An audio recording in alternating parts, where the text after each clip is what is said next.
Hello, everybody, and welcome to Hey, did you see this one?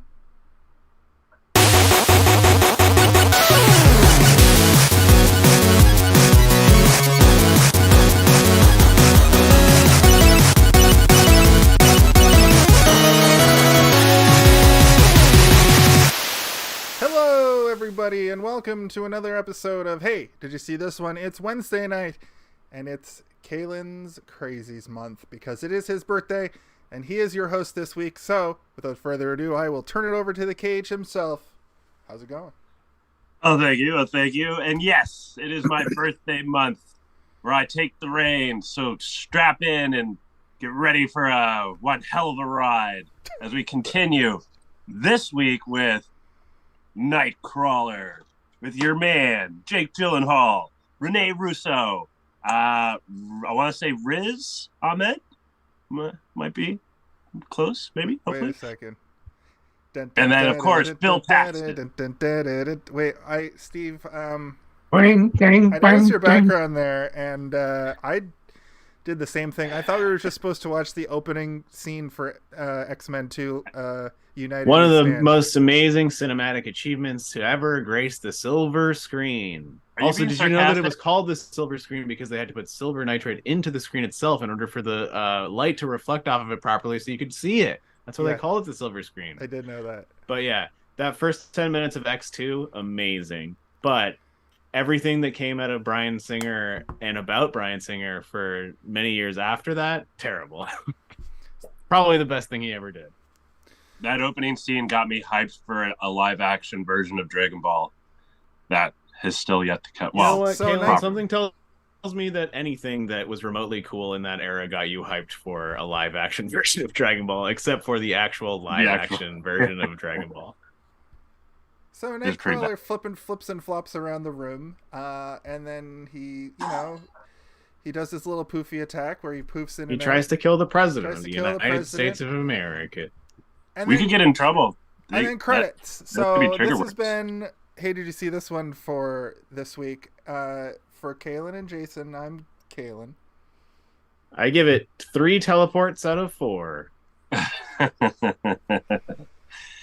think they're called BAMFs. Isn't that what they're called? BAMFs? When he teleports. His move? Yeah, I think it's called a BAMF. Very joking. Because that's the sound effect that they would do. That's the sound it makes? Yeah. It's kind of like Spider-Man's. But yeah, exactly. It was like how they would write it. It would be like BAMF or whatever. Anyway, that's a fun joke that we did. Let's move on to the actual like you guys out. You guys thought we were talking about, we were, but you thought we were going to continue doing it. But nope, we're talking about Nightcrawler with Jake Gyllenhaal, a check story of a movie about a man who makes movies. TV News gets their footage. Yeah. Got to be a special kind of someone to do that job. So let's start things off as we usually do with our introductions to this movie the first time we experienced it. Let's start with Jason. What was your first experience? I need to start first this week because for some reason my microphone seems to be kind of low. So if I seem like I'm yelling, you sound good to me, brother. Yeah? Okay. Yeah. Well, then I'll just project my apologies. I had somebody watching the stream a couple weeks ago, and they said that my mic specifically was low. And since I have to also be the producer while we're the producer on the fly, I just want to make sure that I'm being heard. So I've turned you guys down just a tip. I'm going to tell you about the first time I saw this movie, and it goes all the way back to 2021. So I do this thing on Instagram where I review movies. In between these movies, I watch other movies. Which is what led to this, by the way. Which is sort of what led to this in the first place. Caylen saw I was doing this, and he was like, "Hey, did you see this one?" No, actually, this podcast in the beginning, you can find artifacts of it. It was called Movie Beard or something like that. Beard Buddies. Beard Buddies. I was directly ripping off the completionist sideshow called Beard Bros.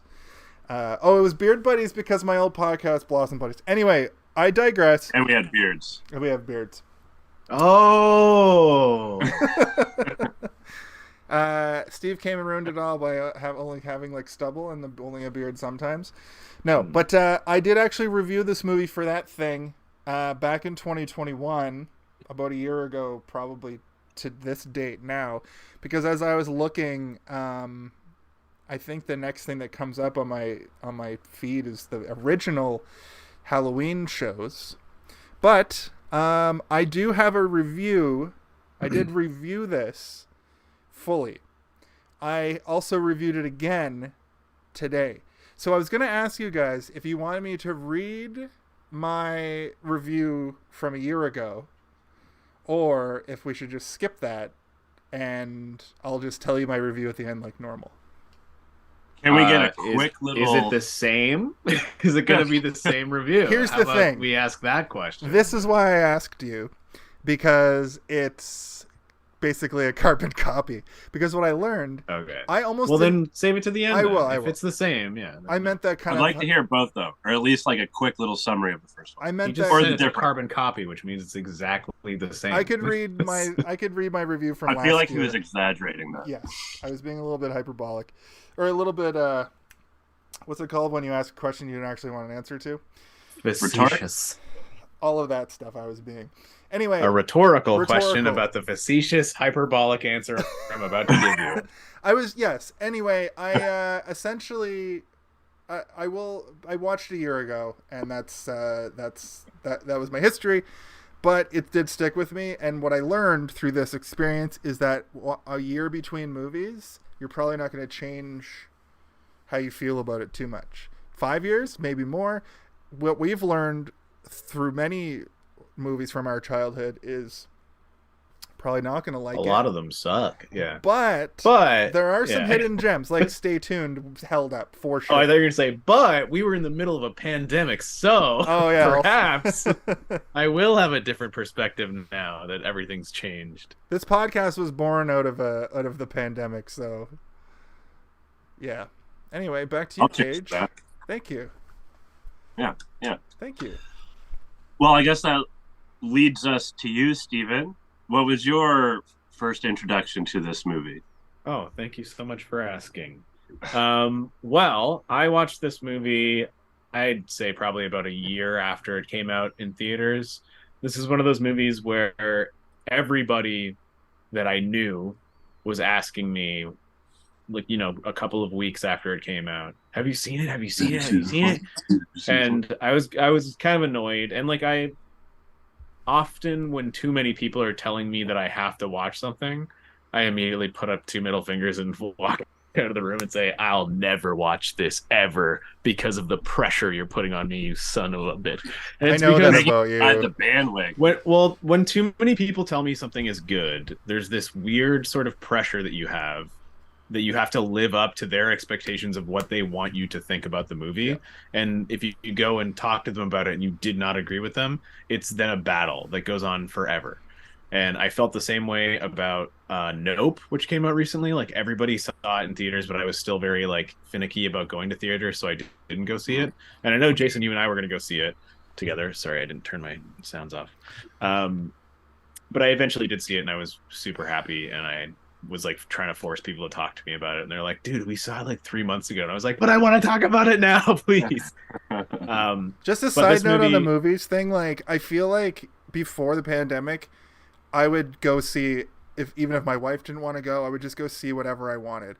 And now it's even like, do I even want to go to the theater and have risks? No, I didn't see Adam. The answer is no. Adam, Black Adam either. Even though that's the fucking Rock in a superhero movie, you'd think that I'd be there in a heartbeat. But I just I'm feeling the same way about this The Menu or whatever this movie that's coming out with like Ralph Fiennes. I'm like, I want to see this movie, but I don't want to go to a movie theater to see this movie, even though this movie seems like it'll be something that I will find very fun. They're definitely eating people, right? It's like they're hunting people and eating them. Like, I want to watch this so badly, but I cannot go to see it because it's going to be hard enough for me to convince anybody to go see it with me, on top of the fact that movie theaters are cesspools for disease. Okay, sorry. Anyway, back to it. So yeah, I watched this movie, I think about a year after it came out, once it eventually hit streaming.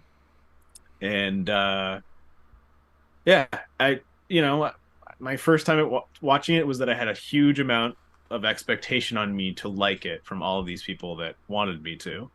That's And I'll save my opinion of the movie until we get into that point. But that was my first time going into it, was that almost everybody in my life had seen it, and almost everybody had told me that I have to see it, to the point that I ignored them for so long that they stopped asking me, and then I watched it. I was like, all right, I'll give it a chance. And I did. Steve, and that's the first time I watched it. Very frozen. Oh, never mind. No, I think we're good. It just clicked back in. I could was see my audio okay though? Your audio was great. I could see it on. I could hear you. No problem. We're good. Okay. I got the recording this time. I'm recording. I learned a valuable lesson last week because the end of the episode was cut off. I just get nervous because like sometimes my internet gets floppy around this time of night. It's good. Everyone's on. If it happens, everybody in my building is masturbating at the same time. It really and they all have tech. Yeah, they probably all do have tech savvy in that building. Fuck tech savvy. You know what? I hate that company. They're a subsidiary of Rogers. Also, fuck Rogers. Also, fuck Bell. Jason, whoa, where's all this negativity coming from? Also, fuck TELUS. Imagine all of our internets just got shut off right now. These could be our friends someday. Yeah. Who? Bell? Bell and Rogers? Yeah, good one. John Bell and John Rogers. To piggyback off of what you were saying, though, Steven, I agree with you when there's a lot of people talking something up, hyping something up. Everyone's invested into it, and it does turn me off as well. Like, I'm sure there's a word for it. It's not that it turns me off. It's that I feel a little bit too much pressure to enjoy it as much as they did, or to have the same sort of open-mindedness that I would no longer have going in, right? Like if I go to see something and I don't know anything about it, I can observe it as an observer with no outside opinion. But if everybody tells me something's amazing and I go in, even one little like pebble in my shoe throughout the viewing experience will make me be like, you guys are all fucking stupid. You guys, everybody who told me this is good is dumb. It's called being a victim of overhype. And yeah, that's and part I don't of, think, that's part of I don't necessarily think that happened during this movie, but it is a real thing, and it can happen in many experiences, especially for TV shows and movies. It's part of why I don't watch trailers, and it's also part of why when I'm reviewing movies, I don't look at the score that like Metacritic and Rotten Tomatoes has given it before I formulate my own, because I don't want to see that and feel like I have to conform to like the way other people feel. And I'm worried, I'm worried, and it happens on this show all the time. I'm worried that hearing even you guys talk about the movie throughout will change ultimately my final review of the movie. This movie just so happens it was a year ago, and today it's same rating, and I don't think you can talk me down. But last week I went from a 4 to a 3.5 to a 3 by just talking it out with you guys. Well, okay, and I feel like to what you're saying, that's what discussion is, though. We're talking about stuff. People come up to you and they're like, "Hey, did you see this? Hey, did you see this movie? It's so good. You got to see it, man. You're a film major, right? You got to see this film." I feel like that's the kind of thing that was happening to you. Trailers, the MCU trailers do that because they put this spark in my brain, and then I just figure the whole movie out from a trailer. Jason, we get it. You fucking hate trailers. Okay, you don't need to say it every episode. Every episode is the first episode as far as I'm concerned. Because maybe then you should. Jason hates trailers. That should be the name of this show. Jason hates trailers. Until we have like a viewer base of several people who are like, stop talking about it, I'm going to keep talking about it. Viewers, you heard it here first. It is fair, though, and I completely understand why you hate them. I think that there are certain movies that watching a trailer is okay, and there are lots of movies that you shouldn't watch trailers. And but also, I agree with the people that cut the trailers. Those are the real criminals. Yeah. Don't show me the whole fucking superhero movie in a trailer. I don't care if you show me most of a comedy in a trailer. The thing is like they don't make fucking those superhero movies now, like they even cut full people out of the trailer just so you don't get spoiled. Like they'll like airbrush somebody out or not digitally add them in beforehand and be like, no one even knew that the Hulk was in this movie because we got rid of him. I didn't want to know Zeus was in Love and Thunder. I didn't want to know that. I wanted to be surprised. Love and Thunder was not. I liked Love and Thunder. I didn't hate it either. I didn't love and thunder it though. I just thought it was fine. I'm gonna go see Wakanda later this month, and I'm probably not gonna like it, and people are gonna love it because I just find Black Panther boring. I find that whole thing boring. It's too like. I like Wakanda. I like Wakanda. Place. Cyber Africa is awesome. The characters in it are all very like we have to rest on our tradition. Listen, we don't need. Let's not talk about Wakanda. Train tracks. Let's just All right, Caylen, bring us you're back the host. to You say on track when you want to get back on track, or I'll talk about whatever. He's going on a tangent I about. to make it my own and say train tracks instead of on track, but I could do on track too. No, say whatever. You're the host. It's your birthday. Happy birthday. When's your actual birthday? November 1st. Oh, we missed it. What? Happy past birthday. The fuck? Thank you. I don't have your birthday on any social media. How am I supposed to know?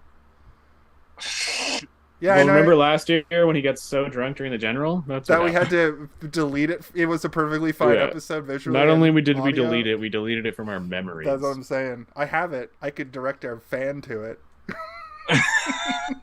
All right. Come on, back on track, fellas. We're talking about the movie Nightcrawler, starring Jake Gyllenhaal, a movie about a twisted man with a twisted past that you know nothing about, but his future seems like it's the most twisted thing of them all. Let's go. Twisted pervert. Caylen, did you tell us your history? Did I?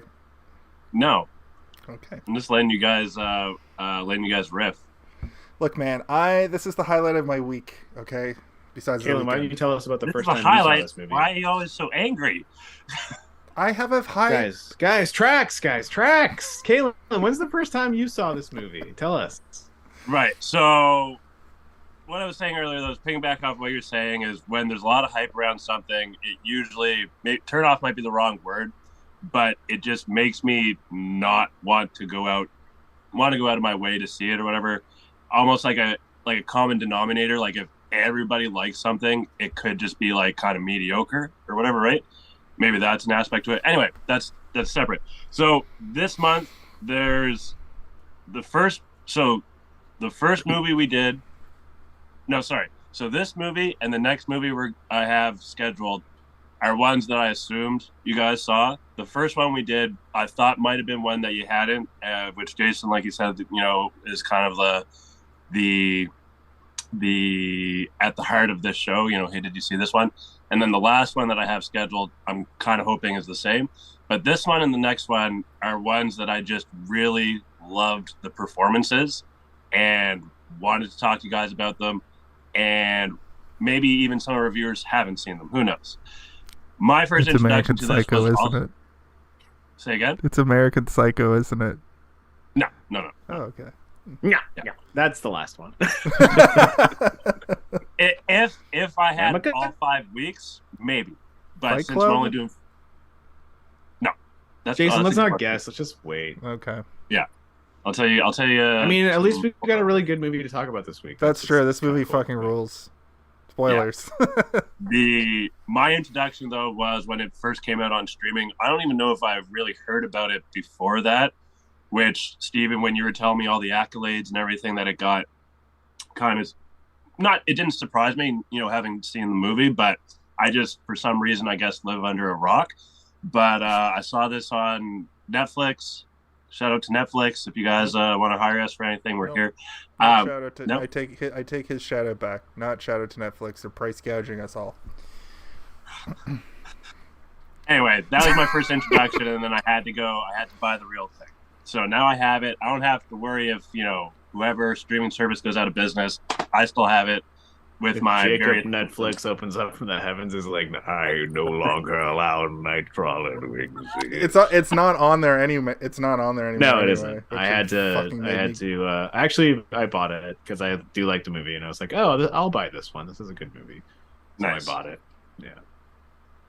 I'm not going to tell you how I watched it. Last week, though, I did not buy it. No. Let's just put it that way. So let's, I guess, start talking about the movie. The story of this guy trying to find his purpose in life, something that he can, work towards. And we get some good establishing shots of LA. We have the full moon. And then we see our anti-hero, I guess would be his title, cutting a fence. What's this, you say? And then a security guard confronts him on it. Now, what do you think happened to the security guard? I have a question, and I have an answer to your question. I'm going to answer your question with a question. I'm going to answer your question with a statement and a question. Okay. So Jesus. There's a lot of forget. Jason drank half a bottle of Jack Daniels. No, I just took a sip of beer for the first time. I am amped this week. I am ready to go. I am ready. What I want to know though about Lou is a lot of things happen in this movie off screen. In the opening little bit, he breaks into that fence. Right, he goes into this like stockyard kind of place, and he like sees that the security guard is wearing a nice Rolex.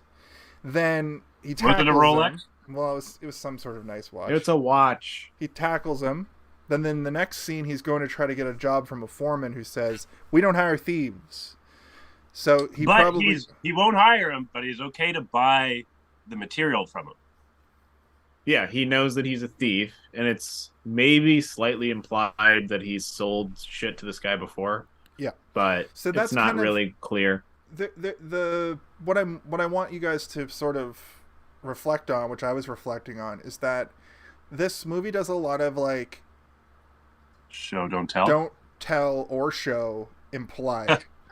I guess, and the whole movie is implication, almost like so much implication, and it's great. It's so much better because of it. I think that there are so many instances of implication in this movie that strengthen the performances of the people in the scenes, that if they were to even attempt to explain a little bit about Rick's past, I would think less of Rick. I like Rick in his moments because it's almost as though Lou doesn't give a shit about Rick enough to learn about his past. He's just hired him as an assistant, and he doesn't need to know about what he was doing before. The only thing he wanted to know is if he was a trick. Yeah. There's a few key moments key moments that I wanted to bring up in this sort of like, what do you think happened? And does he start at petty thief and he realizes he wants to get a real job and start making some money when he just sees a person filming a dead body, which is fucked. The bit with Rick's job interview and his moments with Rick in the car, there's like, I think that is his own story. The three, like, job interview, first time he asked for more money, and the promotion, and then the love story with Nina, which is it's not a love story, but yeah, but it's a transactional. That's what I put it in air quotes. They have had sex or something, which they don't even really get into. And that whole thing, off-screen. That whole thing romance, happens off-screen. And going back to what we were talking about last week about like it being necessary to the plot. Last week, the sex and the swear words and all the shit was necessary to the plot. This time around, this is a situation where if this movie was made in the 80s, we would have gotten some gross scene. Yeah. It would have been a very weird, uncomfortable, rapey sex scene. Which I don't want. But also the way it's presented in this movie, it's more powerful that they don't show it because he mentions it in a conversation, which affects both of them in it, because he's in the middle of essentially like a tirade, and when he says it, she gets like stone face, like fuck you, like what, fuck you, and it's almost weirder because in your mind it's like a horror movie where you don't see the monster, you're imagining what that scenario could have been, but it's probably 10 times worse in your mind than what it actually was. So rather than show it, you don't, and then leave it up to the audience to create something really weird and uncomfortable, because every scene with him is weird and uncomfortable, right? That's what his whole character is. I thought Rene Russo was a really good foil to his character and kind of was the only one that could really keep him on track. but he always got the upper hand still. So that exchange between them about their exchange, because when he's laying down the law to her at the first time, he's like, I want money. I also want to like date you. I want to have sex with you, not date you specifically. That scene in the fucking weird Mexican restaurant, like this character, this Lou Brooks, is that his name? Lou, yeah. He has no social skills. Lewis to Rick. But he is very good at like being a businessman in his weird way, because much like, you know, a shrewd businessman who doesn't have any empathy because he's a sociopath, he's able to cut right past and get to what he wants. What he's good at is emulating a businessman. He's not a good businessman. He's good at emulating a businessman, which in turn makes him a good businessman, but he's not a good businessman. What he is a good con man. He's determined.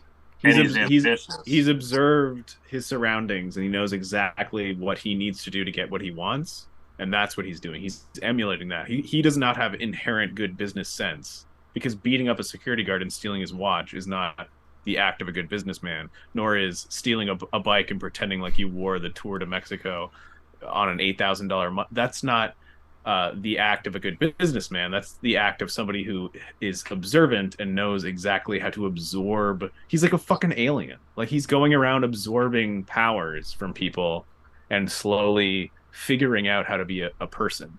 And like, even when he talks to the security guard at the beginning of the movie, it's like he talks to him like he's reading a script, which at first seems like this is a performance, and then you realize, oh, that's the point, is that he's giving a performance as Jake Gyllenhaal giving a performance to a security guard to trick them into getting close enough that he can beat his ass up and take his security guard. It's probably not a good watch. It's probably a shitty watch that he sold for like $75, and then was able to buy the bike clamp to like to break the lock for the bike. You know, like he's like working his way up from, like, it's like a pauper to riches story or whatever, right? Like, he's slowly making his way up to the point that he has a nice car. It kind of reminds me of like a Grand Theft Auto main character who starts in the gutter and works their way up to, like, you know, Kingpin. That's what I kept thinking throughout it, because of the way that, you know, he keeps taking one more step up and one more step up. It also helps that it's set in the setting of Grand Theft Auto 5. That's like, everything around it is very much Grand Theft Auto. Yeah. Speaking of the setting, like, the LA in this is used very well. It doesn't show a lot of the, like, main shit that you see in Los Angeles. It shows a lot of the, like, you never see the hills, like the suburbs and the hills. Yeah, it's just showing you the shitty, grimy parts of it. You never see, but you like, know a that it section is of beach. You know, you never see the alleyways. You never see, like, Compton. You do see the beach at the beginning when he steals the bike, but it's like he's only gone there. In other movies, you never see, like, just a little patch with a tree. You always see a big open picture of a full beach. In this, you just see him. You see an image of him looking out at the ocean. They never show the ocean. That's them, like, relying on you as the audience to, like, fill in the blanks, right? And he's very insular, right, as a character. So everything is about him, and that's basically his whole life is about him, right? It doesn't really expand beyond him. You don't see characters having their own moments where he's not there, really. He's in every scene, and there's a bubble around him that you're following within the bubble. And you know, there are, like, weird little details that, like, I know how much copper wire can sell for, and I know how much an iron fence can sell for. And the reason what about I know 2 manhole covers, the nice thick ones? I don't know how much those can sell for, but the wire I do. And the reason I know that is because I took sculpting a long time ago, and I took this sculpting class that was pure wire work, and I knew exactly how much money that shit was worth. So when I saw him clipping the fence at the beginning, I was like, why is he clipping a fence when it's already open? Like, he's clearly not trying to get in there. I'm like, is he gonna sell that? And then when the security guard comes up, I'm like, he's definitely selling that. And then when it shows the car, I'm like, oh, he's gonna sell the wire to somebody. And, like, I knew it immediately, but, like, that's not something that everybody would immediately know what's going on, right? So they're, like, weird. The security guard, though, if he only beat him up, don't you think there would have been like, a warrant or something for him? Like, so you think he killed him? That is what you're saying. I kind of think he did, but also at the same time, it feels like things that he does progress throughout the movie. Like things get more and more. So like I'm still kind of like, and that's why I wanted to get your guys' opinion on what you thought happened to the security guard, because I'm like, I don't think he killed him. Just roughed him up. He doesn't show any homicidal tendencies at all during the movie. In fact, as soon as Rick says some shit to him, he just says, I could hurt you. I'm implying that I may hurt you. And he doesn't even directly hurt him. He just uses his like big brain to have the criminal fucking shoot Rick. We'll get to that later probably, but he does do the thing with the other stringers. Yeah, he cuts their brakes or whatever. I don't know what he does to their car, but he fucks their car up. I'm assuming he cut the brakes. Yeah. Yeah. I don't even know if that's a thing you can do. But also, this movie is not really set in like a logical reality. No, I don't think that any news station would pay for somebody going through a murder house and put it on TV. Both like, times I watched this, I was like, some of the footage, even at the beginning, I've never seen anything that graphic on the news. Yeah, but you don't live in the States. It's like what you said, Jason. This is it's almost like a Grand Theft Auto version of the world, where it's like heightened reality. Like, this is not real. Nothing in this is real, and it's not supposed to be taken as...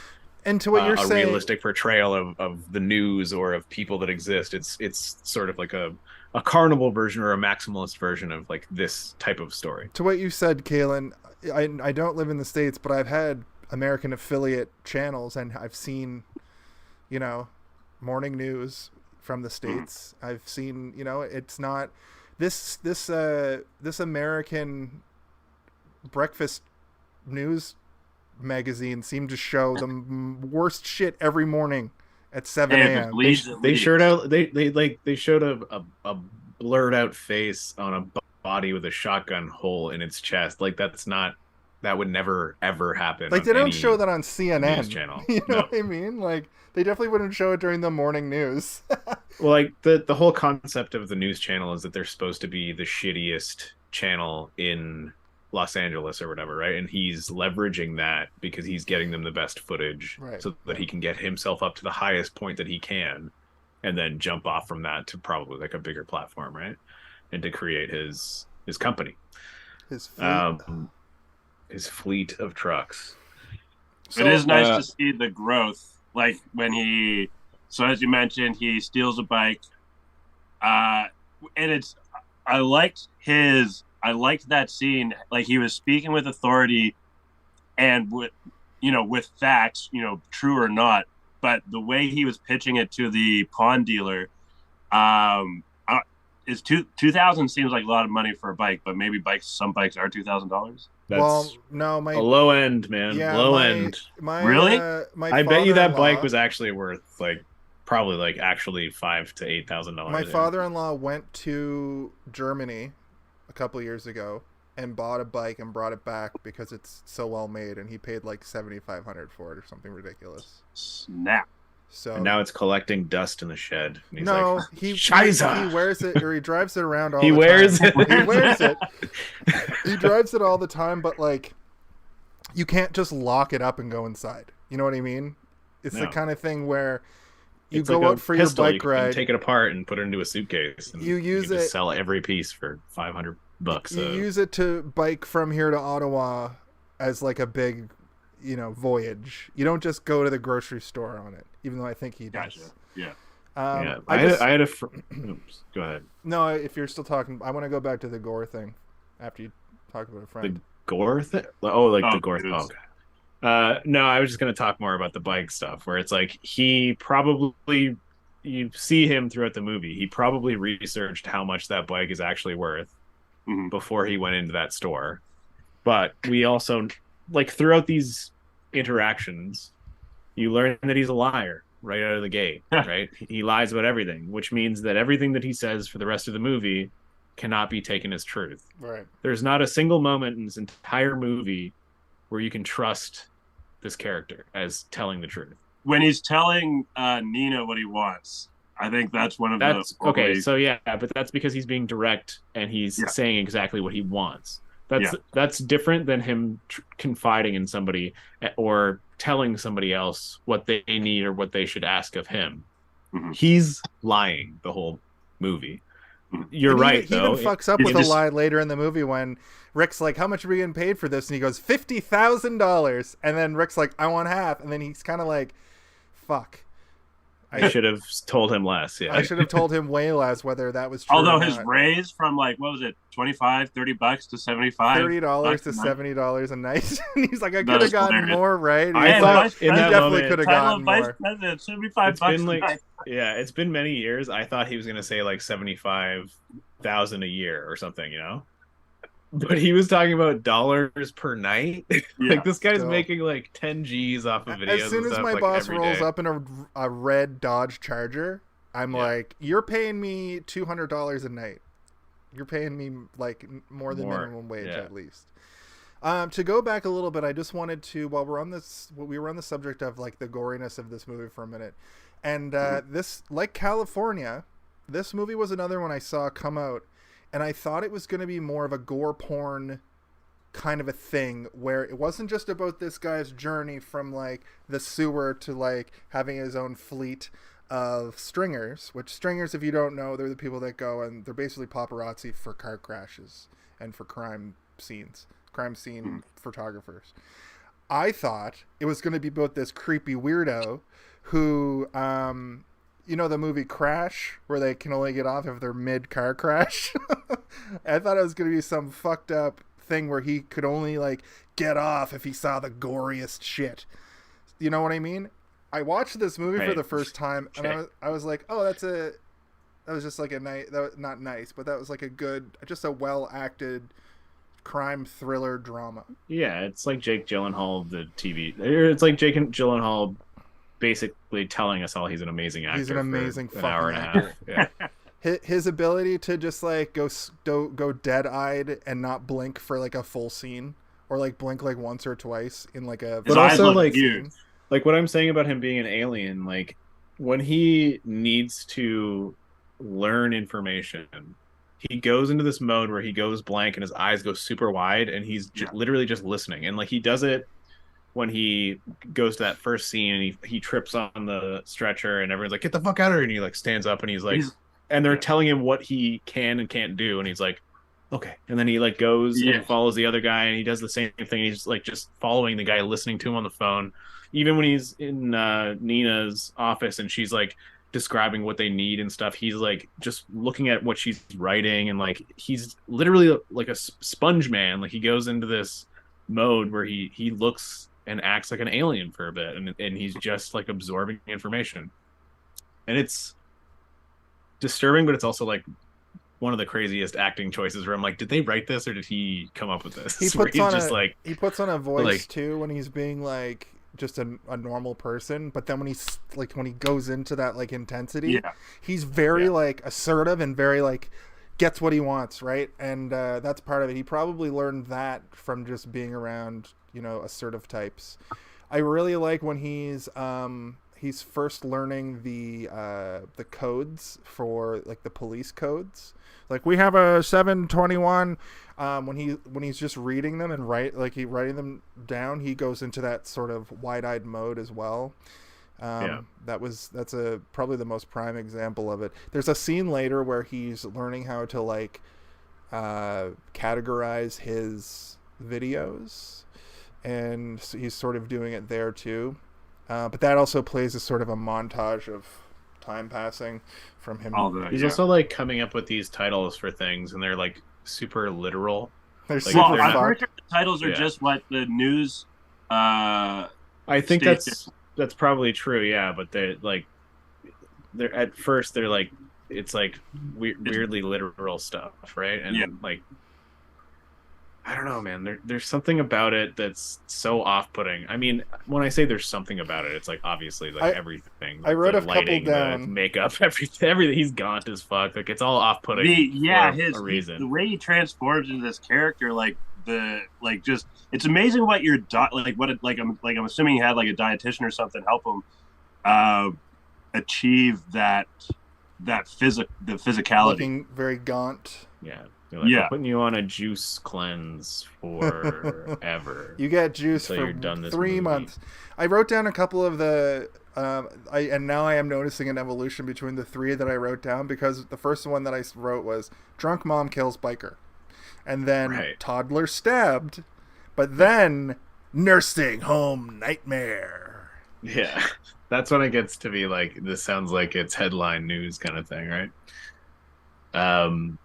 And we see that with everything, though. We see that with his skill with filming a scene, right? Like at the beginning, he's all in the way, in their face, does not know the etiquette and protocol to everything, to him setting up a shot to have it framed a certain way, right? They don't really show it, but it's clear that he constantly says it throughout the movie. I'm a very fast learner. I learn everything online, and he probably went to howtoframeashot.com or something and learned exactly how shots should be framed and where the light should be and how you should position the camera.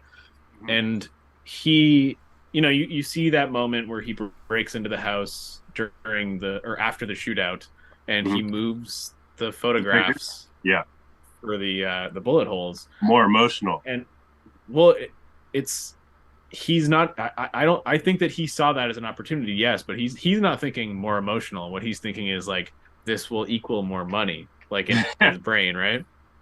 Money shot, and that's kind of the first moment that you see this lack of morality outside of him beating up the security guard, which is still kind of never answered. You're like, okay, so whatever happened to that security guard, and why was he is that what he did? If he would go steal a bunch of metal and then just beat up the security guard and get away, gotta go sell my metal.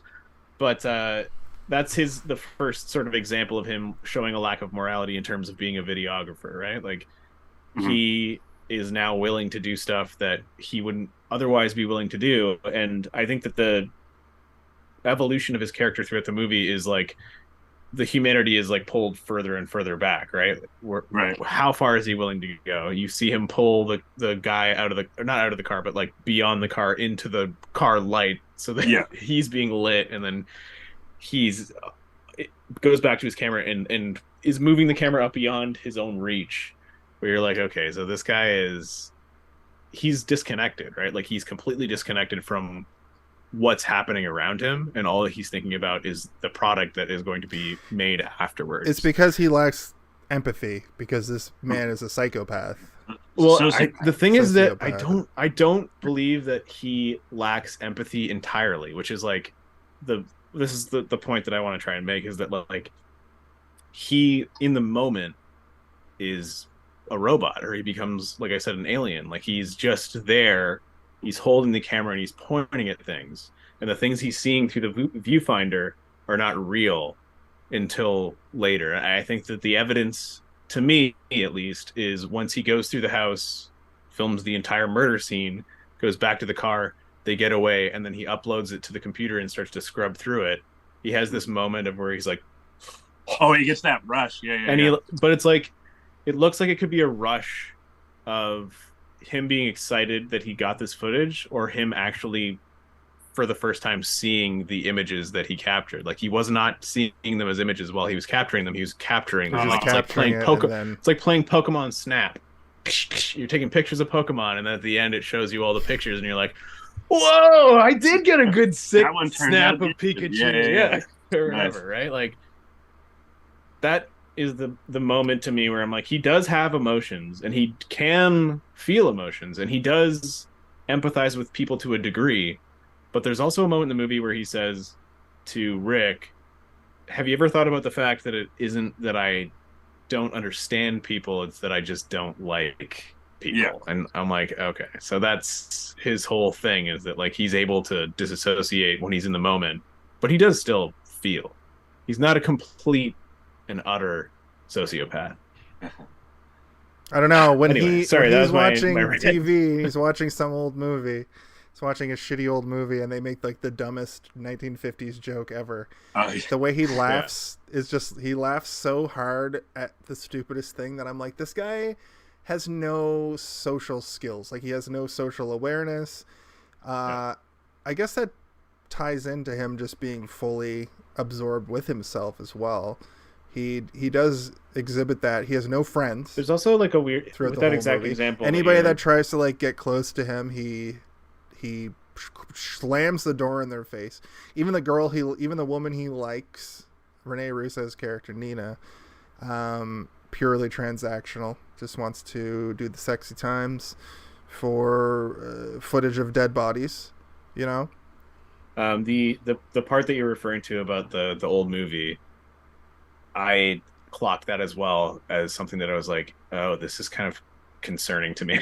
Is that he watches it? It's like I don't even know what the movie is. It's probably well known amongst certain crowds. Yeah, it's just like a knight's head gets knocked off, and then the guy like peeks out very from inside the knight's armor, and then goes oh, and then goes back down. And he's watching it, and he's ironing, which he does every day, and he turns away from the TV, and he doesn't do anything for a couple of seconds, and then he looks back and starts laughing so hysterically. And on top of, oh god, it's like he realized it was funny, he recognized it was funny, he turned away from it, thought about it, and thought about something else that made it more funny to him than what it actually was, and then laughed about it. And then you're like, what did he think in his head that made it more funny than when he saw it initially? Most people's reaction when they see something funny is to laugh immediately, not to pause for a few seconds and then be like, like. On top of all that, scary. The only real friend I could see that he had was his plant, which was a weed, which was a shitty flower that he probably got from the alleyway. And I thought, the first time I watched it, I thought it was meant to show the passage of time, but this plant like hardly grows.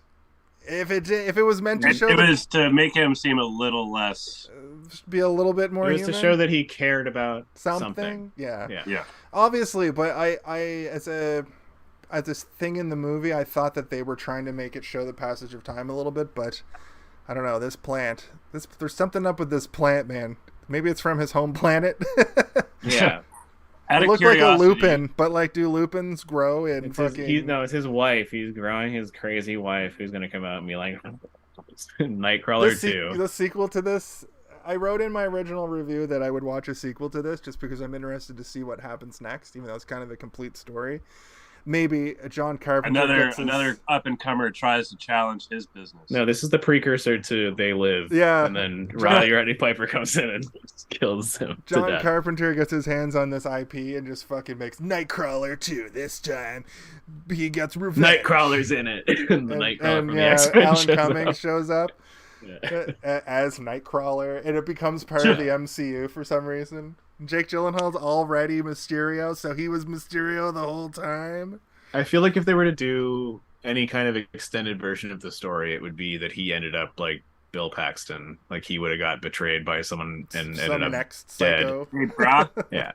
I mean, like a beautiful allegory. I mean, yeah, like a nice ending to this story would have been him having an extremely tragic downfall, right? Like, the movie makes you not necessarily root for, but like be on the side of this guy because you're with him the whole time. You're not invested in any other character because you're not given the time to be invested in any of the other characters. You only see everybody else from his perspective. Yeah. You never see them talking to anybody else. And when you do, it'll be him outside of a room while they're in a soundproof room talking to each other, and then they come out and talk to him, right? Like, which is cool. I think this was not a vessel. What's it called? When a movie's made for somebody. Not a vessel. A fucking. Why can't I think of the word? Anyway, this movie was made to show off somebody's acting chops. And Jake Gyllenhaal, when this movie came out, was perfect. I think Joaquin Phoenix would have been a good choice for this. I also think that somebody like that has serious acting chops. I don't think anybody that doesn't have serious acting chops could have pulled this off and have it be so hit so hard, because you could easily this have is the kind of movie that I don't even like to do the what if, because it's like he did such a good job that it's like what is even the point of doing the what if for this? You know, like it's so good. Well, that's what I'm saying. I think that this movie might have specifically been made for Jake Gyllenhaal, or he was in mind. I think are you mean like the muse? Like Jake Gyllenhaal was the muse of this movie? Like the word that's popping into my head is vessel. But it's I'm not sure what you're referring to. I know what you're talking about. I can't think of it at the moment either. When I think of it, I'll yell it out. Yeah. Was it just me though, or did you guys kind of feel marshmallow? Did you guys feel like the style and like editing and production of the movie kind of progressed as his? Like, you know, he was upgrading his gear, he was upgrading his skill. Like, it kind of felt like the movie itself was kind of upgrading as well. I never thought of that. I wouldn't say no, because it does sort of, yeah. Like it kind of naturally does. I don't feel like I don't think that the camera angles get better, but I feel like earlier on in the movie they do linger more on solo shots and long shots, and then later it becomes more aggressively sort of like cut a little bit for sure, which I didn't even really consider as like, it's like how fast his life is moving, the cuts become more apparent. Yeah, that's a good catch, man. I didn't even think about that. I do want to talk about the music a little bit if you guys want to indulge for a couple minutes, but I'll indulge you. Quickly, I'll just say off the top, there was no licensed music. It was good background music, but when you hit the credits and there was no, like, they didn't have, I felt like the music was sort of secondary, and the music felt a lot like a film noir, almost like a little bit jazzier film noir.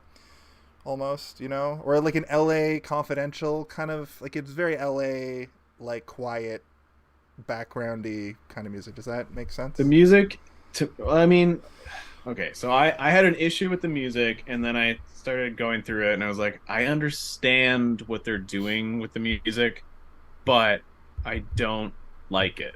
So what was it you didn't like? Okay, so the music is very sort of like traditional Hollywood music, where they show him and it's like ding ding ding ding, and like it's showing him, and like there's this sort of trilly, almost like an everyman sort of music that plays in every Hollywood movie. And then there were moments where it's like tonal and stuff, but I noticed that there was way more of the everyman music, like the traditional sort of like when someone's walking down the street, there's like music that's like ding ding ding ding ding ding ding, like it's just playing to have them walk down the street. And then I looked up the artist, and most of his career, that's what his entire scores have been. Like it's that sort of traditional Hollywood music. But like partially through the movie, I started to realize that like it's done on purpose. This movie with the star, they could have gotten somebody to make, like, they could have got like a Trent Reznor to do like they could have made it like grimy and gross and scary, which is what you kind of want from this movie. That's the whole tale. It's a grimy, gross, scary story. But I think that they purposefully went for a traditional style Hollywood score because they wanted us to be feeling what he was feeling, because you're with him the entire time, right? Mm-hmm. So when there's that traditional sort of like I'm walking down the street music after just being released from the police precinct, having been completely, shed all suspicion, that music that's playing, it's uplifting, triumphant, and it's supposed to be what he's fucking feeling as he's walking to his car. Like, we're supposed to be feeling what he's feeling, and we do, because the music is there to accompany it. Even though it should have been like some Joker style, like long, violent, like a razor blade drawn across a cello or some shit, because he's insane. But instead, we get this sort of like uplifting, like Truman Show style music, and you're like, what the fuck? And like that they kept doing that. They did that. Vehicle. The scene where he pulls the guy. Yeah. Cool. Sorry. Where he pulls the guy into the light. That like the horrible accident where he pulls the guy into the light. If you listen to the music in that scene, it's completely like Truman's Show style music, like. Ding, ding, ding, ding. It was very uplifting, like it's like uplifting music, and it's because he's like, I'm figuring out a way to make this. Yeah, music. Exactly. It's like I'm figuring out a way to make this scene more valuable to me, and I'll make more money off of this. And like that's the music that's playing, even though what you're seeing is horrific. The music that's playing goes completely against that. I don't even think he does it for the money, though. Like, I mean, money is a byproduct. Listen, Caylen, that's besides the point. What I'm talking about is what they're doing is they're pairing music that is completely against the grain to what you're seeing visually. I think Caylen hit it on the head at the very top of the program tonight by saying that he's an anti-hero. And we're meant to be rooting for him, even though everything he's doing is despicable. I think it's fucking disgusting that he shows up to a car crash before the EMTs and he's just moving bodies around. Like, that's so messed up that if the police found out he did that, he would go to jail for fucking with a crime scene. Tampering, yeah. I can't believe he got away with going into that Why doesn't he wear gloves? When he's running out of the mansion, he's touching everything. He's touching everything. And I'm like, bro, put some gloves on and stop. Yeah. I yelled at my screen. I was like, stop touching everything. But the other thing, though, is that, like, he has the video evidence. He gives it to them. And he's like, yeah, I was in there. And so, like, if they do find his fingerprints, they'll be like, it's the fucking guy. That guy who was in there that gave us all this video evidence. Yeah. So it's like he's already covered that base most of the time. So he except if they were to find his fingerprints on that guy's shoes or whatever from, I guess he could make something else up though. He'd be like, I was trying to check if he was still alive and I touched him on his shoe. You know, like he has this weird sort of like unlimited alibi. He's like, yeah, I was there. The fact that he just said that he went into the house to like, he heard gunshots and ran in, but he's also a crime scene photographer and a well-known one by this point. Yeah. That police officer, she was like, you're lying. I have you. Like, all I need one little piece of evidence, and you're fucking going to prison for 10 years, and then we start investigating everything you've been doing, because it's. I was thinking, so when I watched Breaking Bad, I'm like, how come nobody's ever done this? And what if somebody's doing this right now? But then you have to really think about the logistics of how insane that basement underneath the laundromat meth lab is. Nobody's going to put the capital into that. Nobody's going to do that. Nobody's going to do this.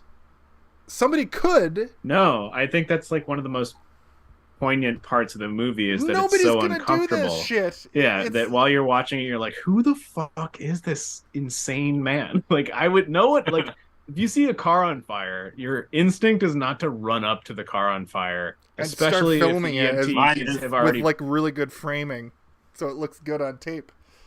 So that I'm sorry, Caylen. If the EMTs have already arrived and pulled the person out of the car, your instinct is to run up and film the person who's bleeding out of their mouth. Is that what you just said? I didn't hear that part. I would run up to like help. You'd maybe do something. Not talking about help. He has no interest in helping. He has never helped a person. The difference between you and him is that you are running up to help. He is running up to film it for profit. I've seen this movie, but I need to claim ignorance on one thing that I'm not fully sure of. When he tells Rick that somebody was still alive in the house, was somebody still alive? Like, yeah, the man. He was like gasping for. He was like. I feel like I noticed that the first time around, but the second time around, I like got through I didn't that notice part, and then he says it. He was like slightly moving, and he was like making noise. Okay. Yeah. And I was like. Help or him. Did he watched him die, right? That's the I don't know if he watched him die, but he filmed and then he cut that out of the video. Oh, that was one of the things he cut out? Yeah. Because he makes some very select edits. He cuts out Although how could they not notice that, right? Like it all like if you're like he gives the cops the footage and from what I feel like if I saw what he gave in, like you'd see what he's cutting out, right? But like you could almost see it being continuous. It's like, oh no, like there's no way he filmed, he stopped, he filmed again, he stopped. You know what I mean? Like, I don't think that he gave them a cut up. Yeah. He probably gave them him entering the house to just before he saw that guy, right? And then gave them that chunk of like continuous footage, and then just said, "I stopped filming there and ran," kind of thing. Right. Yeah, but and the news outlet wouldn't give the footage up, but then they showed it. So I think that this is a little bit explained earlier in the movie, that he's gotten so good because that first time he gives tape, it's just him being like, I have setting up like the shot. Yeah. You know, but he's like fast forward past that. Yeah, that gave me a little chuckle for sure. That was a joke. That was meant to be funny. Unfortunately. Yeah, this movie is weirdly sort of like a borderline dark comedy. Almost like a black comedy. There's this weird moments where you're like, this is actually very funny. Like what's happening right now is very funny. Like the whole interview process is extremely funny if you like. He runs a successful news video business that he only just sold one video of. Yeah, and he'll say he technically has had a 100% success rate in terms of selling. Yeah, exactly. Yeah. And he'll say a bunch of things, like especially when he's listing his demands, and then without skipping a beat, he'll say, and also what I would also like is, and then say a whole bunch more things. And I thought those played as comedy for me, even though he's being very menacing about it. I like to see, almost like it's a little bit of a on the spectrum autism sort of feel to his actions some of the time. I felt like a little bit. What was that face? What face? Oh, I thought you gave a face for me saying autism. That was my stinky face. Like, get out of here with that shit. He's an alien, all right? He's not autistic. An alien. But, you know, Sheldon from Big Bang definitely did not have Asperger's.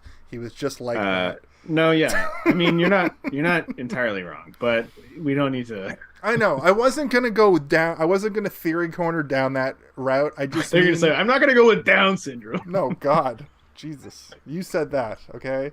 But my point is the way that he delivers his demands to Nina is a little bit like he doesn't know how to talk to humans because he doesn't have that in his head. He doesn't. But the thing is that every single thing that he says throughout the entire movie makes complete sense and sounds as though he's thought it out from beginning to end. Like he's practiced every single speech in the mirror before he arrived in that conversation. Well, it seems like even though he's not sure he needs to actually say the things he's going to say in the moment, when he finds the moment to say them, he says them from beginning to end. And he'll even stop you before you can even start talking and say, I'm not done yet. And then as you're about to try and speak, he'll cut you off and continue speaking. And it's super intimidating. It's super creepy. And it's so good. Like, it's so good. I kind of wanted to talk a little bit more about the interview process because with Rick? Yes, with Rick. Because Rick is the second best performance in this movie, in my opinion. I think he is so believable. Just as much as Jake Gyllenhaal is like disappeared into his performance, this guy as well. Like I've only seen him in, a handful of other movies. Star Wars. He's a Star Wars man. He's the opposite of Venom. He's kind of the opposite of He's in Venom, yeah. But in this movie, he's like he portrays that sort of like, I want to say Venice like beach slum kid. Yeah, he's very aloof. Very, he doesn't very want to work. He jumps from job to job. He's probably But it's almost like 22 many people who max. are in that situation like aren't able to hold down a job because they can't get with it in terms of like motivation, or their head isn't there, or they don't have the right partner to work with. I don't know if that matters, but I kind of got the vibe that he just needed this money so he could do drugs. Well, I'm sure we've all known people in our lives who have a very difficult time holding down a job, not because they're stupid or unwilling. They just refuse to fucking work. I get it. Or it's like that they just can't get into the work that they've been I provided don't even think it's with. that. It's just not finding work that suits them. Yeah. Right? Like, no, but I know people that like they don't work because, or they won't work for a long period of time because they absolutely hate work and just want the path of least resistance. I can identify with that myself because even though I have like a pretty good job, I could easily apply myself and be career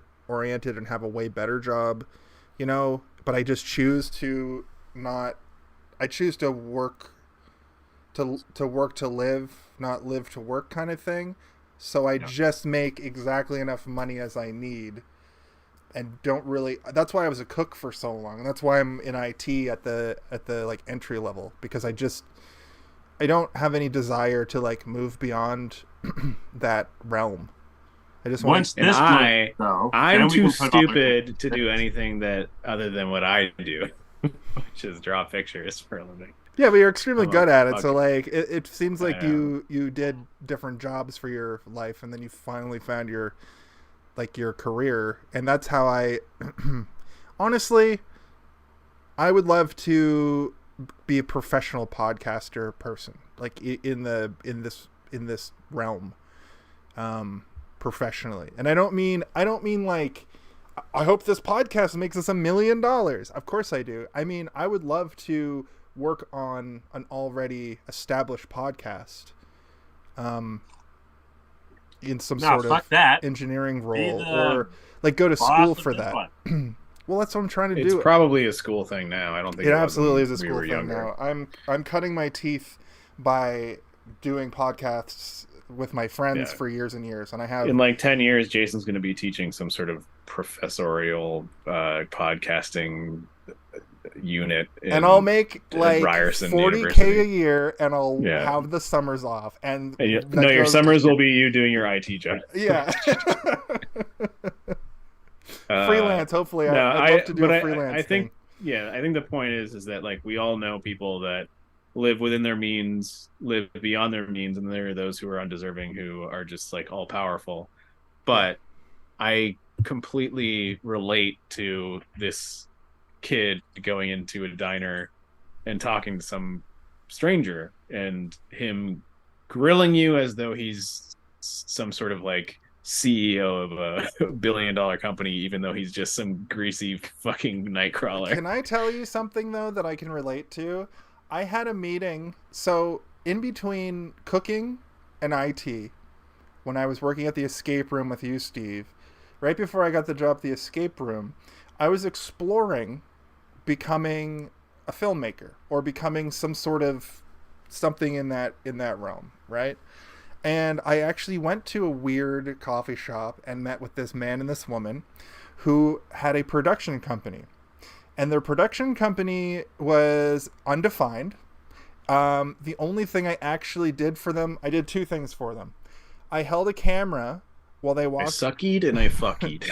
I held the camera while they walked around like this paint shop, and they were sort of doing like a mini documentary about this man who like ran the paint shop, but also it was an exchange. It was like almost like a commercial. It was very unclear. I was just filming. Not unlike Rick. Then this guy, I helped him one summer, like shortly after that. I helped him paint this mural, but I'm not a painter. I was basically just like doing the background color, and it was for hockey players. So I was painting like little Maple Leafs while he did this like very good art, like very realistic looking Wayne Gretzky and Rocket Richard fucking paintings. And it wasn't until I was in the back of this dude's van, and this isn't where that's going, smoking like half a roach and just like drinking a little bit of whiskey, that I was like, oh, this dude's a fucking grifter. He just gets these grants to do these weird things to like get to the next thing that he's going to do.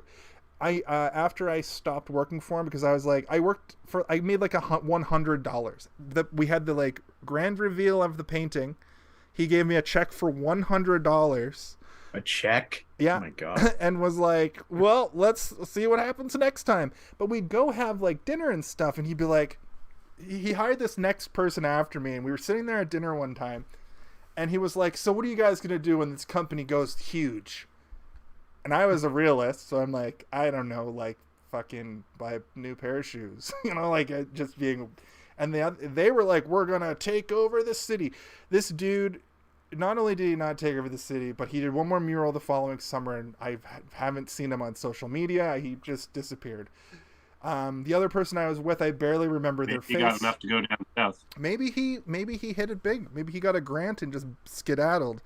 He would also constantly bring up the fact that in the movie RoboCop, the remake from like 2012, he was one of the armed guards in that remake because that was filmed here. So he did a lot of extra work as well.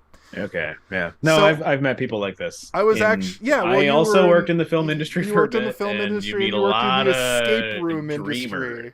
A lot of people that just jump from one thing to the next, and I feel like. But I also, for a brief time, worked in the actual film industry where you would meet people that were like, like some guy.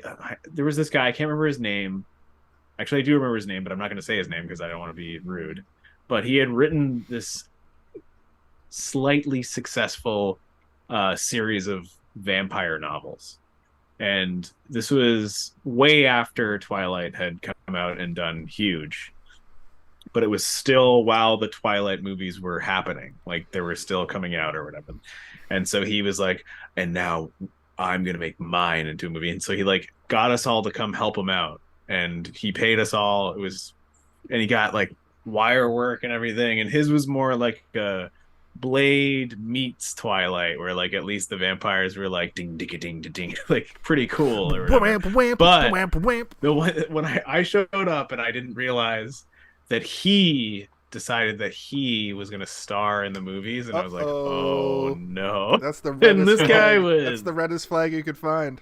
Yeah, but I didn't know this, so like I got there and I was like, oh shit, I thought that. Okay, you're not the director? He's like, no, I'm starring in it. I'm like, okay, cool. Oh shit. And so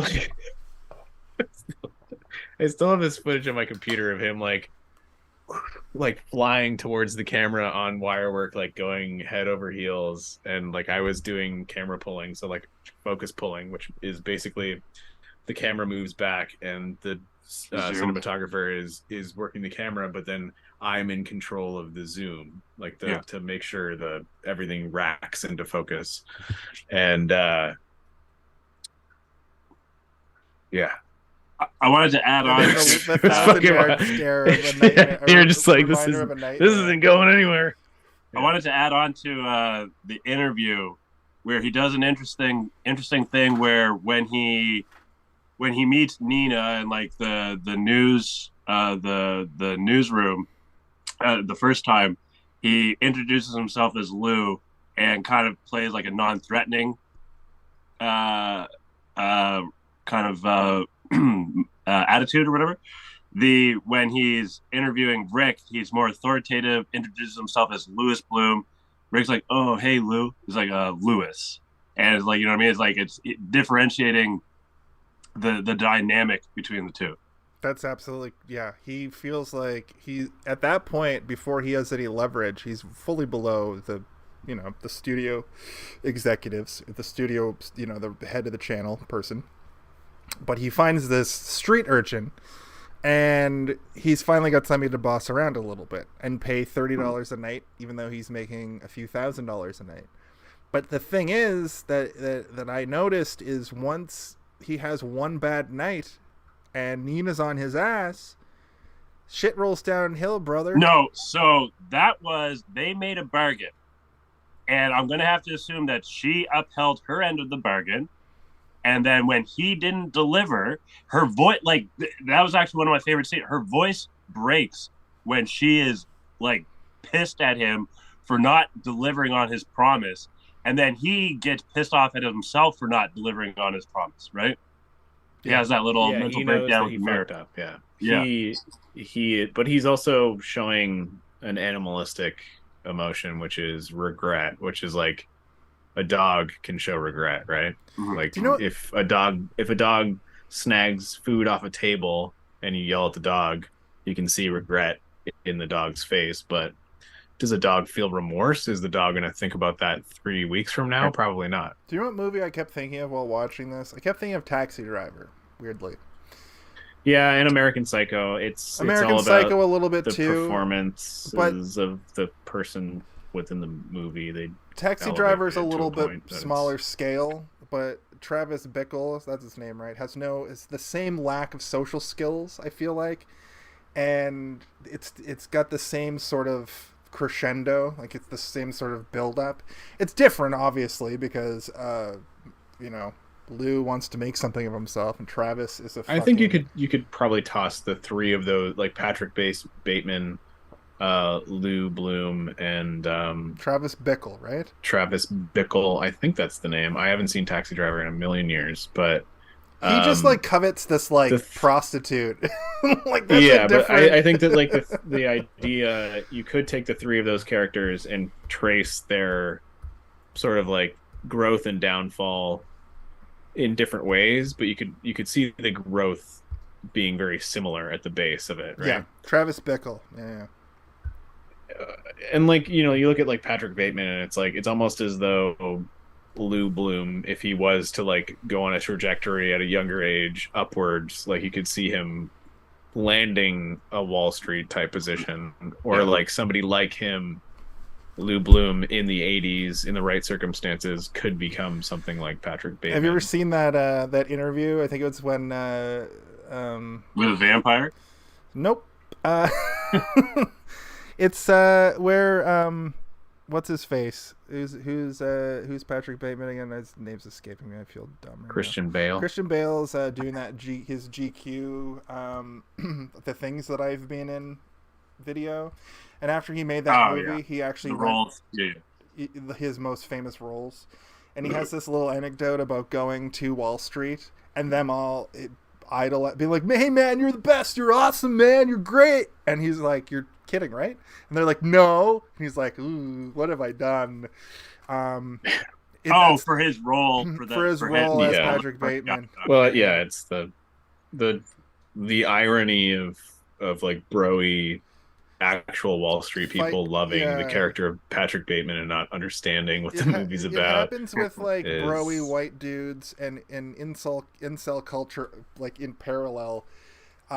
People not really understanding irony or subtext or context, and then you have somebody taking a movie like Scarface literally and making their whole identity, where Scarface is this is how you don't immigrate to a new country. It's basically the step for step cautionary tale. The cautionary tale of how to not emigrate to a new country.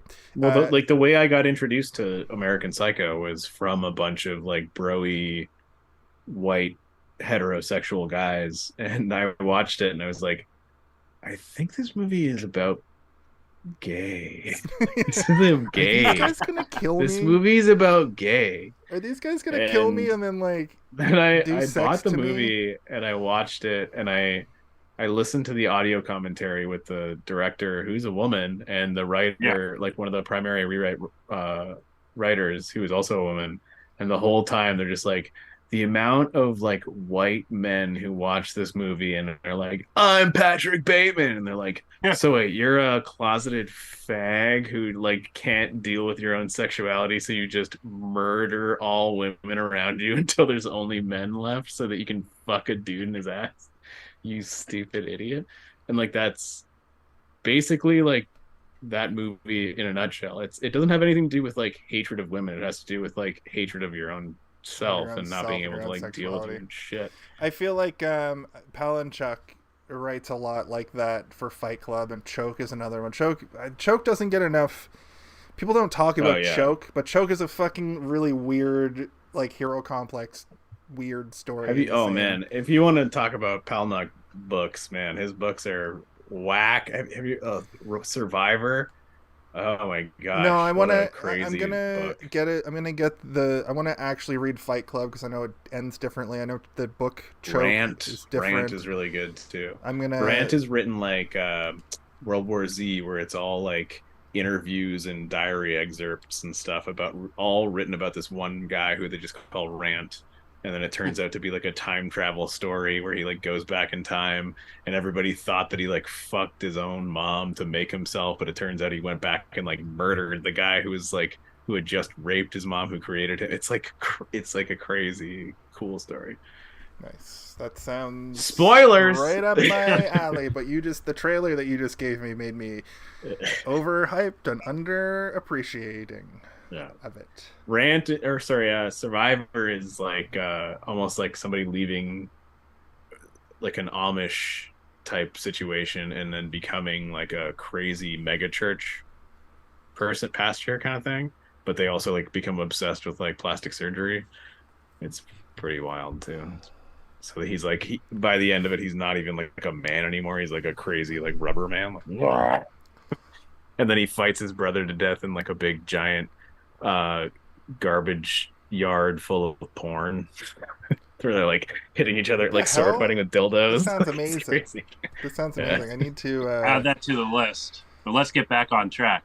These are books; they're not movies. But hey, let's start a book club. Yeah. No, it takes me longer than a week to read a book. I don't think if I hunkered down. I don't think if I hunkered down and tried to just gonna get through Palnuk this book. books. You could do it in a Palnuk books are always like 200 pages max. They're not. Was that like Goosebumps? Basically, yeah, it's like Goosebumps were like 150, yeah. and I could power slam those in a couple days. Yeah. And I'm dyslexic, and I could read them in less than a week. Well, the new podcast this winter, Palnuk Hour. It's called Dyslexuals. That is a pretty good name for a book podcast, because like nobody on it needs to be dyslexic. Because it sounds sexual. It sounds funny. Sex sells. Sex sells. Sex. Look at our fucking numbers going up. I keep yelling sex into the microphone and we get 10 more people. Hey, we were up to like 8 at one point, and then something happened and we lost a bunch, but on what? Keep going. On Twitch? I don't want to say what it was, because then I'll embarrass whoever was the one that lost all the viewers. Was it me? No. Do you mean on this particular show, or do you mean in general? Yes. On this show. What? How did you guys We've never had more than... nobody's been watching. It was up to 6 at one point. I know that much. Oh. I've been watching. How did you guys feel when Bill Paxton had a role reversal and he became the one being filmed as opposed to the one doing the filming? It was a horrible nightmare, and it made me feel real bad. Yeah, it was one of those moments in the movie that again, it like weighed on you as a viewer to be like, we're watching this guy, we're supposed to be with him on his journey, and he basically killed this guy who wasn't really a bad guy. Like, he had a bad attitude, he hated his job. He was a bit of a jerk. Yeah, he was listen, he was a jerk, yes. He was a dick, yes. But he wasn't a bad guy. And even in the moment where he was offering Jake Gyllenhaal the opportunity to be a driver for him, or not even a driver, like in some ways a partner, he was sort of looking out for Jake Gyllenhaal, but at the same time, he was being exploitative. He was trying to basically eliminate his competition by absorbing it. But I don't think that anything he could have said, even if he offered him like 50% partnership of the company, Jake Gyllenhaal would have been like, no. Like, he could have offered him 99% of it and been like, and he still would have been like, I don't know why you're still here. Like, I want to go home and do some accounting because I know what I'm doing, and you can suck my ass. And I don't know. I felt like a lot of the other tertiary characters in this movie, outside of what's his name, Ahmed, or what's the guy's name that plays Rick? I haven't called Riz Ahmed. Riz Ahmed. Yeah. If I'm saying that correctly, you definitely Riz Ahmed and Jake Gyllenhaal are the two top tier performers in this movie, and a lot of the Rene. other. Let's not forget Rene. Listen, I think Rene Russo is fine, but what I'm saying is that there is not a single moment where I thought that Jake Gyllenhaal or Riz Ahmed were just chess pieces or pieces of meat for the complete devouring of the scene by Jake Gyllenhaal. I think that every scene that Jake Gyllenhaal was in where Riz Ahmed was in there, Riz Ahmed was there for a specific reason, and he could toss something back at Jake Gyllenhaal that would cause them to have an actual interaction. Whereas Rene Russo and Bill Paxton and a lot of the other characters, they just felt like chum being thrown into a pool for Jake Gyllenhaal to be like. That's why I think that this movie was a full-on vehicle for Jake Gyllenhaal, honestly. And as I was watching it, I was wondering, like, what if has there been a movie where we get Jake Gyllenhaal and Joaquin Phoenix, and then put in like Sacha Baron Cohen, and put those three fucking crazy actors? Yeah, probably some fucking weird Adam Sandler movie where he called in some favors. No way. Adam Sandler is a different breed of actor. Like his group. Nobody even touches Adam Sandler's ability to act, which is hidden by his ability to do comedy. His ability to act is actually pretty decent. Like, he's a pretty good actor. Hustle, pretty good. Uncut Gems. I know this Jason's apology for Adam Sandler corner? No, it's not. I am not apologizing for anything. I was just going to bring up Punch Drunk Love, which was his first real serious role. He's got acting chops. The problem is people don't pay millions of dollars for his dramatic acting. They pay millions of dollars for Herbie Halloween. It's fun for the family. It's fun for the perverts. I feel like what you're ranting about is fine, but Jake Gyllenhaal is also not a person who will ask for $1 million to be in something. He'll do something if he likes it. So, like, if Adam Sandler wanted to do something that had Jake Gyllenhaal in it, if Jake Gyllenhaal saw some substance within that, he would come and do it. That's fair. I don't know if you ever saw the movie Okja.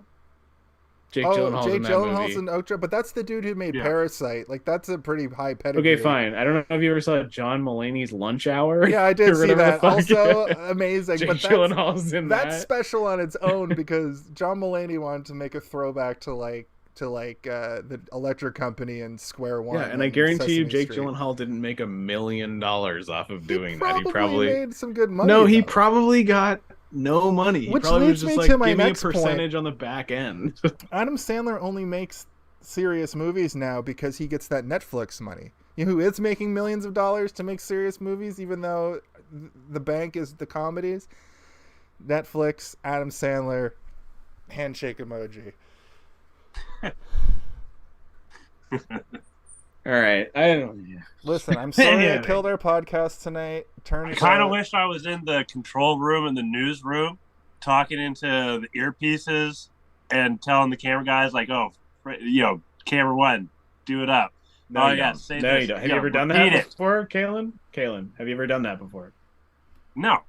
It's the worst thing you'll ever. It's so stressful. You're gonna have a fucking ulcer within 24 hours. I used to expedite at BP though. That's kind of similar. No, it's not. No, it's not live. Yeah, I TV gotta where you orchestrate fuck up the a dishes camera going and out, then you lose your job immediately. Right?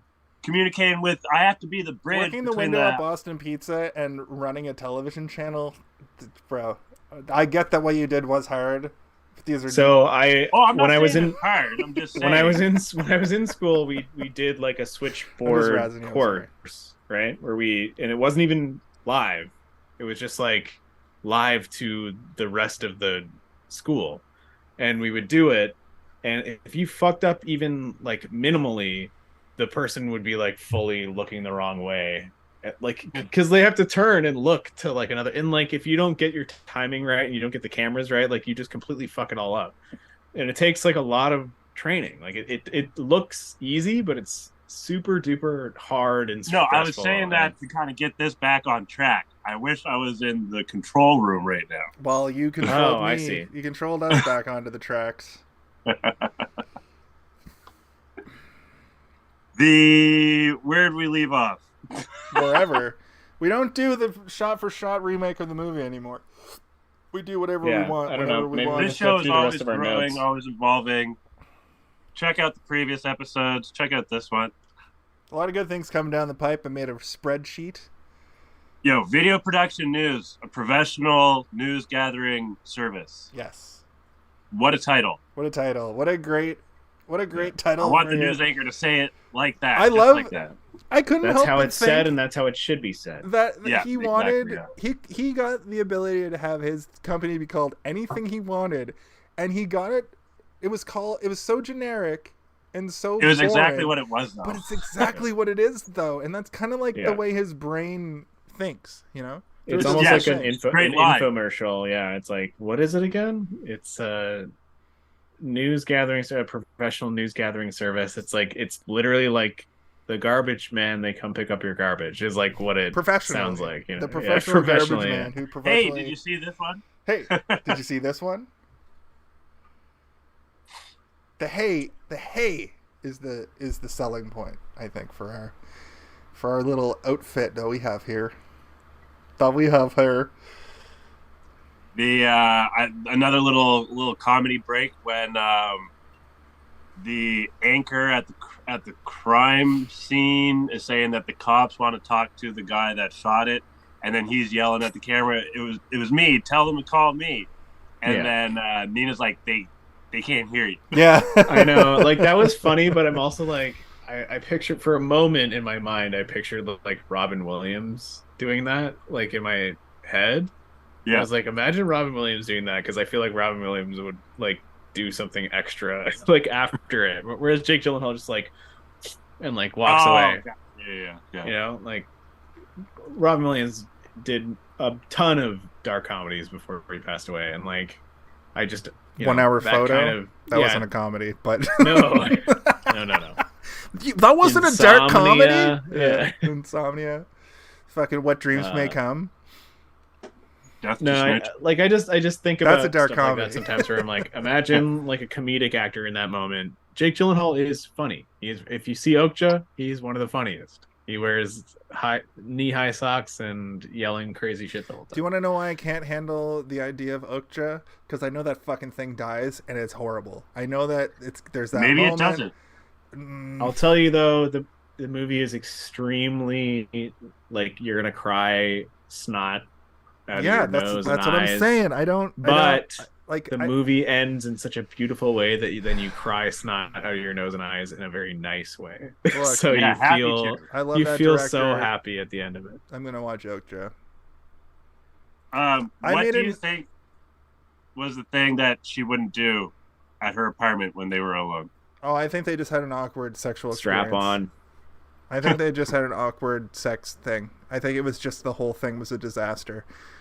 Like she tried to do a blowjob, and he was probably like, okay, so now I'm going to take off my pants. Yeah, and then exactly. He took his pants off. Now I'm going to unbutton my shirt. I think my that pants are already off. she I'm became more Jan. sensitive about my nipples than my penis. The way that I imagine Jan and Michael from The Office trying to have sex, I feel like that's what happened. No, I feel like Michael's probably fine when it comes to sex. There's no way. I feel like Jan is the when one he's comfortable. Him and what's her face, why can't I remember? Can I remember her name? You must be drunk and high. Holly? I'm neither of the Holly. Thank you. I said Maggie. I'm neither of those things. I just had a long day. I've had one beer.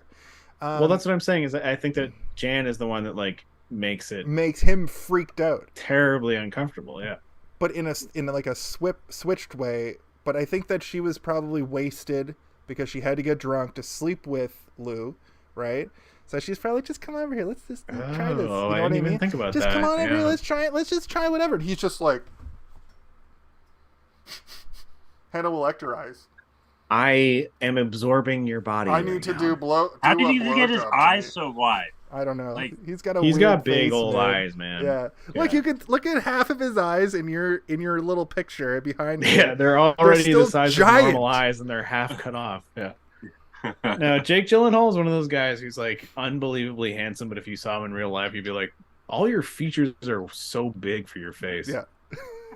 I thought your face would be smaller in real life. Yeah. Steven thought I was shorter before he met me. Really? I think that was the first guess I thing you said. know that- Oh, you're taller than I thought, or something like that. I guess I know that you're tall. Yeah, I never met you, so I've never seen you in full height mode. One of my I think your shoulders were wider than I thought they would be. Is the most thing that I was like, your shoulders are so wide. I have broad shoulders. One of my coworkers was like way shorter than I had anticipated, and I was like, because I'd only seen him on video. Did you hear them knock at the door? You were expecting them up here. They were down here. No, Jason, thank God I wasn't like that. And then we have to be like, you remember Kazu from the Escape games? Yeah, the main guy. Yeah, I thought that he was like, because he would always be so close to his camera, so like I thought he was gonna be this like big guy, and then when he showed up, he was just like this little tiny guy. And I was like, holy fuck! I thought you were so much bigger. I think I actually said that to him too, and he laughed. I did want to bring up one more like scene that I thought was really good, and it's one of the first times that they peel out to go to like a crime, and Rick gets the GPS wrong, and they drive the wrong way for like 5 blocks, and Rick keeps saying it's only 5 blocks. The look that Lou gives Rick in this moment made me, somebody who's seen this movie a second time, go, ugh, I'm sorry. Mm-hmm. It's just some of the right through him. Some of the acting choices that Jake Gyllenhaal made throughout this film, and I know we've said it 100 times at this point, but it's crazy that this movie moved me, and then I watched it again, and it was able to move me again. This movie moved me, and then it moved me again. 5 out of 5. I want to actually react to that, what you just said about him, because you can tell he realized he fucked up and he didn't know how to say that he fucked up. And they just met each other too, so it's not like he doesn't know this history of violence sort of look. But he needs the job, right? And he knows that he fucked up. And I don't know if you guys have ever felt like this before in a job you've had, where you realize you fucked something up and you try to figure out a way to solve it before the person that you're working with figured out that you fucked it up. But it is the most terrifying feeling you'll ever have. And I don't care what job it is. It can be anything. It can be like the shittiest job you've ever had where you could lose it that day. If you know you fucked up, there's this tiny little space between when they find out and when you realize, where you're like, everything's on fire, I'm gonna die, and you don't know what to do. And it's the scariest fucking feeling. Jason? I'm married. Oh, so that happens to you like 10 times a day? Is that not 10 times a day, but I know the feeling you're describing. You forgot to bring home the lemons. Caylen, it's not forgot to bring home the lemons. I forgot the lemon at the lemon store. Whoopsie. Baby wanted 6. It's so much more specific. 6. It's so much more specific and nuanced. I'm not going to get into it, right? I'm not going to sit here and like, I love being married, but there's like being in a relationship, there's being in a very long-term relationship, and there's being in a long-term relationship where you've been married for most of it. And it's closer to like you did something to fuck a friend over that in the moment doesn't seem like that big a deal, but what Steve's saying, that like this amount of time and it's almost like a fuse burning till you fucking have to like confront it. Yeah, they did it very well in this movie because Rick was genuinely afraid of Lou. I think we lost Steve for real. No, he's here. What? Oh, you were frozen? You were frozen. No, he's all good. Now you're not. Am I okay? You're good. But that it's like a fuse burning down very rapidly, and then you have to encounter it. You have to confront it. And even when Rick, towards the end of the movie, gets balls, right? When he sort of has the bargaining chip. What about more? Not now. We already closed the deal. No, after that, when Lou finally threatens violence, or not even, he doesn't even threaten direct violence. Yeah, right. He says, "I could hurt you. What if I hurt you? What if you were hurt?" and he's standing outside the car like, oh, this fucking guy's got me. He's got my number. He knows exactly what to say to make me do the thing. It's when he's trying to convince him to film the diner, where he's just called the police to come get these two criminals that he knows are criminals.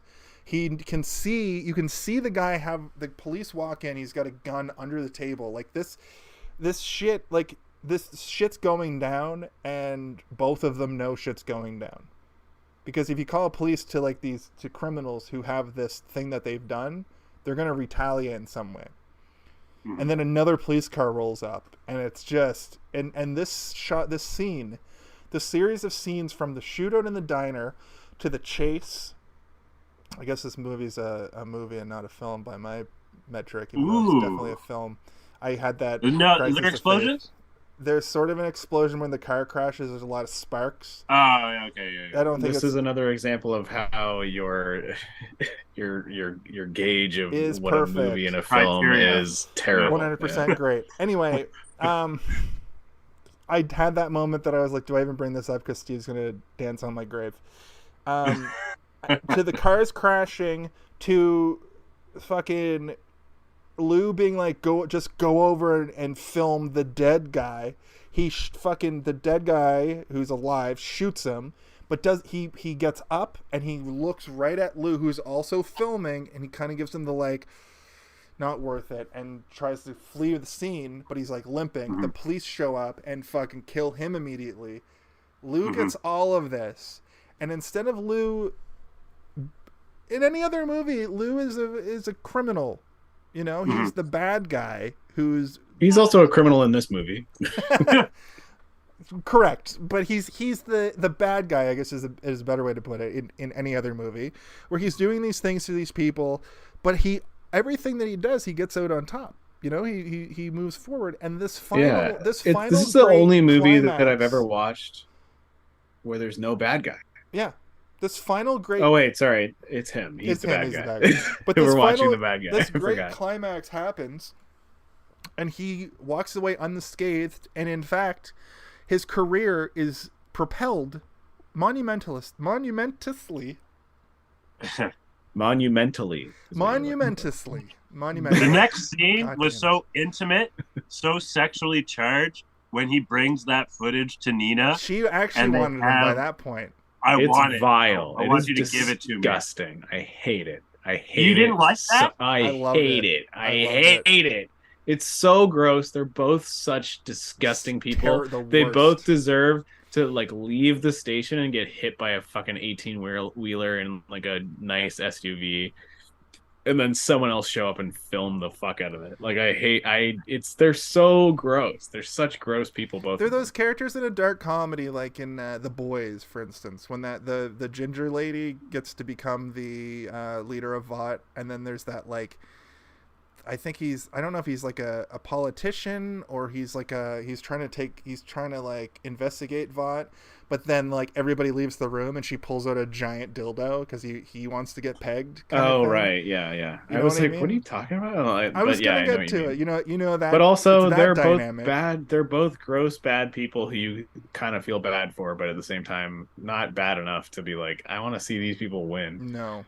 That's the main thing about this movie is I really wish, I don't wish, but I think if the movie ended with him leaving, being on top of his fucking hill, and he just got into a horrible car accident and he didn't put his seatbelt on or something, he got tossed out of his windshield and was mangled on the pavement and someone came up and filmed him, that would be great. I would love that. Typically his character will die just not only for getting comeuppance, but so you can't literally leave it open-ended for a sequel for one of these one-off movies, right? Films. Yeah. Jake Gyllenhaal's back. They do a legacy sequel, it's 40 years from now. Yeah, at the 20-year Nightcrawler. He's in charge of he's in charge of a whole internet news broadcasting station that takes topples Fox News and CNN. I feel like it's just a weird anomaly film that I really enjoyed. I also, Caylen, did you make note of them saying the movie title because I don't know if they said the word. They didn't get the exact movie Nightcrawling. title. They basically had it. 45, I've been 11? nightcrawling since I got 45 minutes 8 seconds. Yeah, we actually got it right at the same time this Bill time. Paxton says it right. Yeah. I clocked I've been nightcrawling. I've been nightcrawling since 1969. I've been nightcrawling since Twister. I'm adding a new segment to my segment. I love it. The MPAA number. This movie was 49,147 on the MPAA list. Steve, were you in the chat the night me and Caylen were talking about the MPAA meetings and numbers and stuff? Oh, my headset's gonna die. So Caylen, continue to talk. I will continue to talk. I don't think I was. So I was. I've been. I watched movies, and lately I've been watching them in full to the end. Partially because of like Marvel having end credits. Like, ooh, I wonder if this has a. There's been some movies where you don't expect it and they have an end credit, and so I've been doing it partly because of that, but then also partly out of respect, I guess you could say. And one of the things that comes up, there's a symbol, and then there's a number. I'm sorry, out of respect, as in you're reading every credit and then the credits.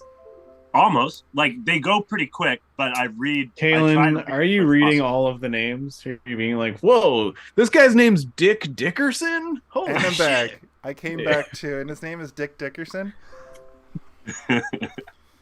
But yes, that's exactly it. All right. Well, I mean, there was a guy in Halloween 2 whose name was Dick Warlock, so it was kind of worth... reading the Did you tell him the story about how we wanted to do the first MPAA film just to see what it looks like? We were getting to it, but I kept interrupting. Yeah, jokes, tangents, riffs. I kept cucking him. You had that many jokes, Yeah, I'm a cuck warlock. A cucklock. Hello, everybody, and welcome to Cucklock and Smoking Barrels. That's what they call me downtown. Caylen, I want you to be observant of the current time. I am observant, and all right, Caylen, go ahead. I'm sorry. Tell the rest of the story about how you love watching credits. Movies are numbered. I just found out, which when thinking about it, I was like, oh, that makes sense. But they're numbered, and I wrote down the one that's number one, like the first one that MPAA. It's specifically though, like the rated movies that are rated, there's a separate one for Canada. Steve fell asleep, so he didn't even hear us. He's very bored by this. But I would like to watch MPAA movie number one. It's probably garbage. It's probably horrible. It's from the 1930s. Don't come at things from a negative. Like at least it's probably amazing, and it probably is not boring. No, don't hype yourself up either. No, that's just as bad. Steve's asleep. But I would like to watch the first one, and I would like to watch it to the end of the credits and see that MPAA come up just one. Or maybe it's like 0001 or something like that. Yeah, and then the president of the MP quadruple A comes up and he goes, I will return with the next crystal. And then Chucky comes up and he says, "Here am I." I saw a commercial for Chucky, the TV show, and he was doing that, and I fucking flipped.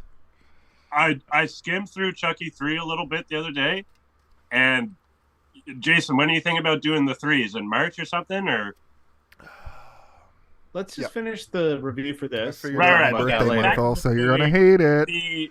The Lou's business is booming. He's a success, and we end with him giving a speech to some new hires, and them spreading out to cover the Los Angeles area for different news coverage stories. Yeah, he becomes the new Bill Paxton, and guess what? He doesn't pay anybody. Remember, he's like, "You're all interns." Like he says, every single one of you are interns. That's so shitty. What a shitty man. He just has the same look, just a slightly more slicked back hairstyle, and like basically the same clothes, but with logos. Also, he says, I wouldn't ask you to do anything I wouldn't do. Do you know who else used to say that to their employees? Vincent Disney. McMahon. Oh, Optimus Primal. We all said different people, but they all are the same accurate answer. Fair enough. Fair enough. I'm ready to do my final thoughts if you guys are. You know what, Jason? Why don't you tell us your final thoughts?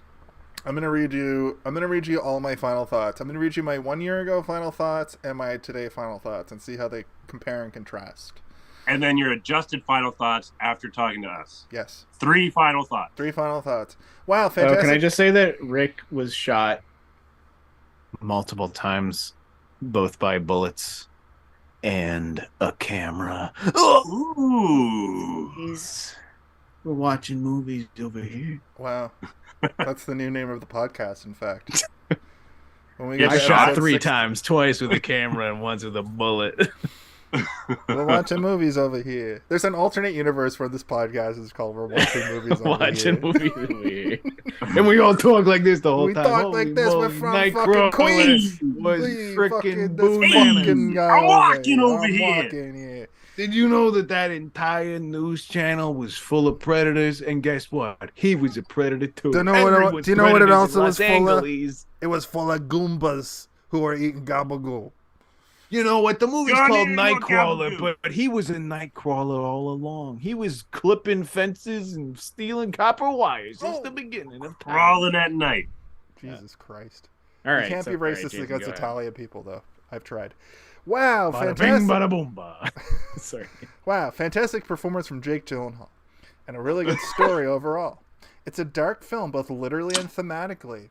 It happens at night, which adds a great backdrop for the subject matter. Lou, Gyllenhaal, is a really bizarre, psychotic character, and he kills the role. He puts on peculiar vocal cadence and makes you believe what he's saying, but also see right through to its intensity and darkness. I was trying hard back then. Now I'm like, I fucking whatever. It's a good movie. Watch it yourself, you fucking dummy. Back then I was like, I like the relationship between him and his employee. The score is upbeat and almost a wrong choice, but it contrasts nicely, so it works. Also I thought his name was Ned for some reason. I like that you agreed with what I said in the whole review just then. That was good. Like a year ago. I thought his name was Like Ned. when you agree with so, me, yeah. like, is Ned or Lou a hero? Almost definitely not. But you have to watch and decide for yourself, I guess. A gripe I have is that the ending could have been the halfway point of a 3-hour film or a setup to a sequel. But I think that's the point. I don't know what I meant by that. I went into this film thinking it was going to be a lot more gruesome and more thriller, but it's a good character study more than anything. 4 out of 5. I would absolutely watch a sequel, even if it isn't necessary. Fast forward to 2022, 1 calendar year later, and I said, overall, I had a great time watching it again. I would say my previous review still stands. I watched this so close to the last viewing that nothing changed outside of knowing what happens at all the main beats. The story is solid, the acting is tight, and it's a small-scale story with huge implications. 4 out of 5. Go check out the acting alone. More specifically, Jake Gyllenhaal. Do you still think that you want to see a sequel, or that this is a halfway point between a longer movie? I traditionally hate long movies, and this movie's already fucking 2 hours long. Like 2 hours. So, what? I would watch a sequel to this still. Even if it's if it was made now, and it takes place 6 years later. I want to see what he's done to this company, because what we're saying. I feel like the opening of a sequel to this movie should be him getting out of a van to go film something. Like he's with one other rookie, and then he just gets fucking rifle butted by one of the drug lords from the first movie, and and then the whole movie is him just being. No, it's the security guard. The security guard finally comes after him. I feel like that doesn't have anything to do with the first movie, but okay. But overall, no, he gets fucking taken by the drug lords. Overall, the drug lords. You're dead. But if I wanted to give this one of your guys' style ratings, I give this movie a driving down the main drag of Compton, filming all of the horrible things, but every time I film a horrible thing, I get more accolades. Okay. Yeah. Okay. Jesus Christ. That's too real. I don't like that. That feels like too much like real life, though. I don't. That's the point. That's the point. Cha-ching. Also, that's my new catchphrase. Cha-ching. With the pause. I like that. Yeah, I'll take it. I give this movie redeeming yourself, even though you don't deserve it. Ooh, that's a good one. He doesn't. And also, he didn't. He did not redeem himself. There's no point where he redeemed himself. Everything he did was worse than the last. If anything, he's worse. Yeah, he's paying more people $0. Yeah, it looks like some fucking Disneyland shit. Like, it looks like the music and the atmosphere. I completely missed the point where most of this movie actually happens in the daytime. Also, I was just hyper fixated on it's mostly him watering his plant. Yeah, like at 7:00 in the morning.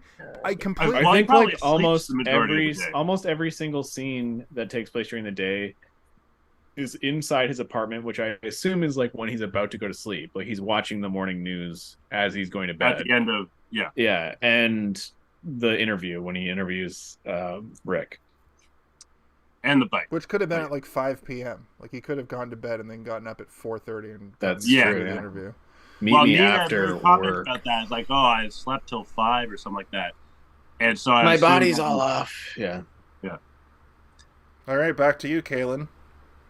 Well, let me give it back to Steven to continue with his final thoughts. And for Jason, I'm Jason. No, not yet. The movie Californication was difficult to watch for several. Oh, wait. The movie James Dean was good. The movie for a TV movie had a lot of awesome. I was reading the last week's one. When movie Magneto called the fire guy a god among ants, I really felt that. I was trying to make a funny joke that would run right into the other one, but it's been interviewed by both of you twice now. So you guys you have any more questions about my joke? No? Okay.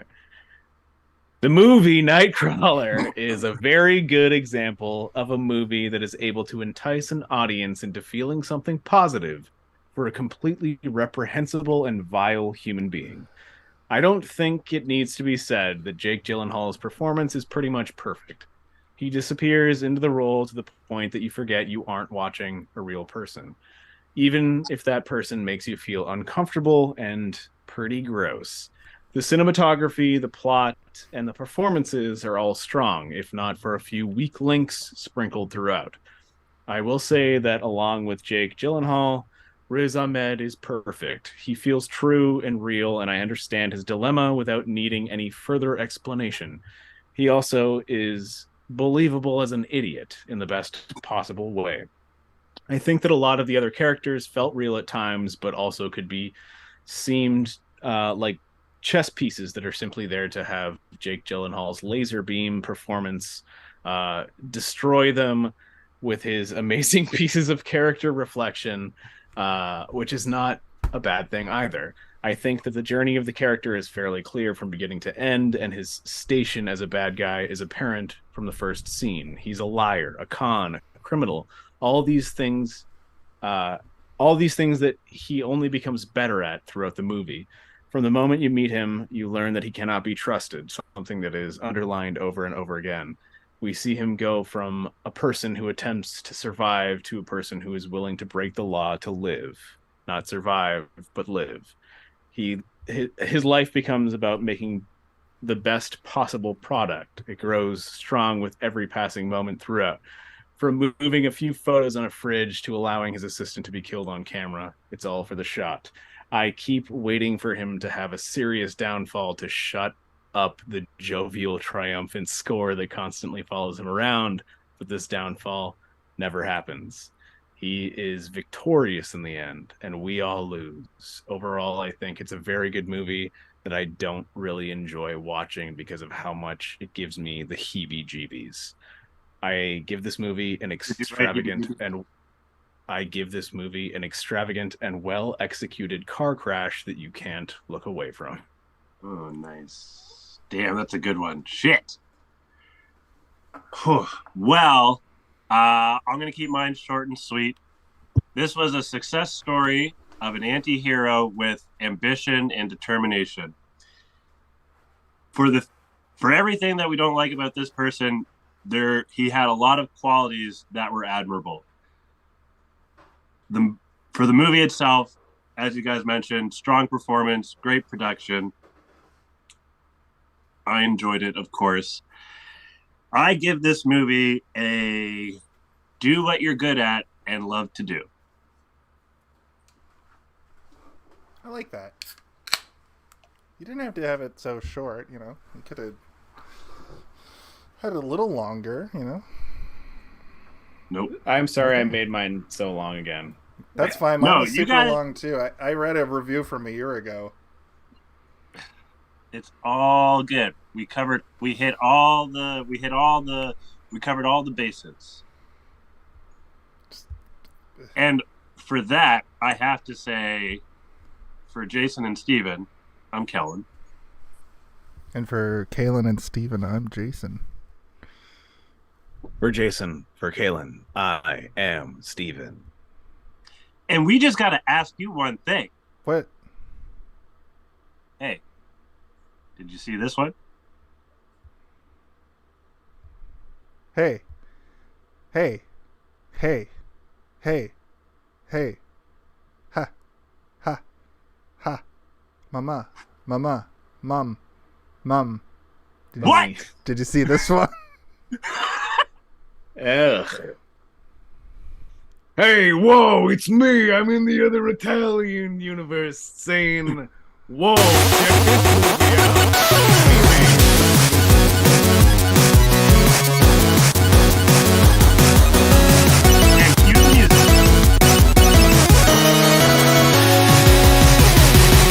And hey, thanks for watching. You can find us on all social media at Hey Did You See This One? Most places. You can find us on Instagram. Hey, did you see this one? You can find us at Hey, Did You See This One on Twitch? You can find us at Hey, Did You See This One over on Fitch? And you can find us over on Hey, Did You See This One on Shits?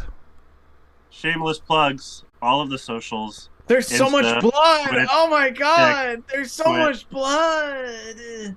I creamed in my jeans once.